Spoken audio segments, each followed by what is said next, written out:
அன்பு நெஞ்சங்களுக்கு சஞ்சு மாஸ் வ்ளாகோட அன்பான வணக்கம். பேக் டு ரொட்டீன் வந்தாச்சுங்க. ஆமாம், போன வாரம் ஒழுங்காகவே வீடியோ போட முடியல. அதுக்குண்டான ரீசனையும் நான் சொல்லியிருந்தேன். பாப்பாவும் காலேஜு அவளுக்கும் சரியாக இல்லை. அப்புறம் ரெண்டாவது பார்த்திங்கன்னா அவருக்கும் ஐ ஆப்ரேஷன் பண்ணியிருந்ததுனால எனக்கும் சரியாக இருந்தது. சரியான வீடியோஸ் எல்லாம் கொடுக்க முடியல. இப்போ நார்மலாக எப்பவும் போல் வீடியோஸ் வந்தாச்சு. இன்றைக்கி பார்த்திங்கன்னா பாப்பாவுக்கு லஞ்ச் பாக்ஸுக்கு தட்டைப்பயிர் கத்திரிக்காய் போட்டு குழம்பு வச்சுருந்தேன், காரக்குழம்பு. அதோடு சாதம் மிக்ஸ் பண்ணி கொடுத்தாச்சு. அது கூடவே வெண்டைக்காய் பொரியல், மோர். இது தாங்க பாப்பாவுக்கு கொடுத்து விட்ட லஞ்ச் பாக்ஸ் மெனு. அப்புறம் பார்த்திங்கன்னா இன்றைக்கி நம்ம பேச வேண்டிய தலைப்பு என்னன்னு பார்த்திங்கன்னா, ஒரு சிலர் அதாவது அவங்கள பெருமைப்படுத்திக்கிறதுக்கு நம்மளை தாழ்த்தி பேசுவாங்க. இது மாதிரி யார் யாரெல்லாம் ஃபீல் பண்ணியிருக்கிறீங்க என்னங்கிறத மறக்காமல் இந்த வீடியோ ஃபுல்லாக பொறுமையாக கேட்டுட்டு பதில் சொல்லுங்கள். பார்த்திங்கன்னா எனக்கு தெரியவே ஒரு சிலர்லாம் அவங்களால ஜீர்ணிக்க முடியாது. அதாவது அவங்கள காட்டிலும் நம்ம ஒரு படி மேலே வர்றோம் அப்படிங்கிறத அவங்களால ஜீர்ணிக்க முடியாது. அதையே எந்தெந்த இடத்துல எல்லாம் ஹர்ட் பண்ணுவாங்கன்னா, நம்ம ஏதாவது ஒரு செயல் செஞ்சு அது நல்லா இருக்குதுன்னு எல்லோரும் பாராட்டுற இடத்துல டக்குன்னு அந்த இடத்துல ஏதோ ஒன்று சொல்லி நம்மளை மூட் அவுட் பண்ணுற மாதிரி பண்ணுவாங்க இல்லைங்களா?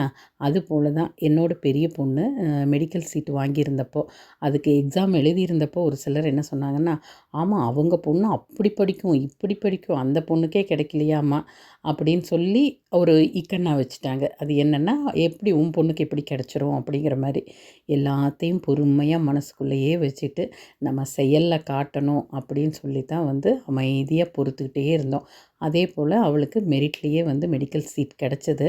அதுக்கு உடனே என்ன சொல்லிட்டாங்க, இஎஸ்ஐ மெடிக்கல் அப்படின்னா அதையும் ஒரு மாதிரி தாழ்வாக பேச ஆரம்பித்தாங்க. அதையும் பொறுத்துக்கிட்டே இருந்தோம்.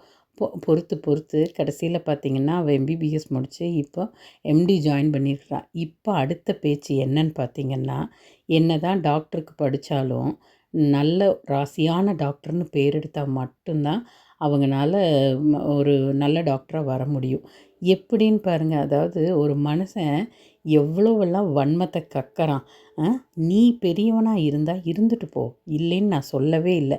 அதுக்காக இன்னொருத்தனை தாழ்த்தி நீ பெரியவன் ஆகணும்னா உனக்கு உன் மனசில் இருக்கிறதும் உன்னோட புத்தியும் எவ்வளோ ஒரு கீழ்த்தரமான எண்ணங்கள்னு பாருங்கள். அதாவது இது மாதிரி இருக்கிற ஒரு கேரக்டர்ஸ் எல்லாம் முடிஞ்ச வரைக்கும் அவாய்ட் பண்ணிடுங்க. ரொம்ப தள்ளி வைங்க.